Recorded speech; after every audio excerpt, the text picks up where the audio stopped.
ఉల్లిపాయలు కోస్తే కన్నీరు, ఘాటు అయినా సరే తింటే దానిలో చాలా రకాల ఆరోగ్య లక్షణాలు ఉండటం బట్టి ప్రతి వాళ్ళు తినడానికి ఇష్టపడతారు. కానీ రాబోయే రోజుల్లో దీని కొరత చాలా విపరీతంగా ఉంటుంది అని ప్రభుత్వం తెలుసుకుంది. అందుకనే 5 లక్షల టన్నుల మన ఉల్లిపాయల్ని గోడౌన్లో స్టోరేజ్ చేయడం మొదలుపెట్టారు.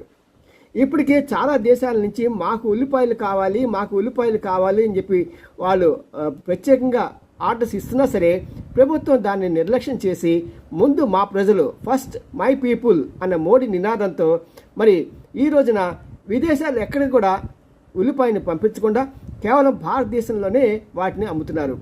కానీ ఒకటి గుర్తుపెట్టుకోవాలి, రాబోయే రోజుల్లో తిరిగి ఉల్లిపాయ 100 రూపాయలు దాటి 200 రూపాయలు కూడా చేస్తే ఆశ్చర్యపోవాల్సిన పని లేదు.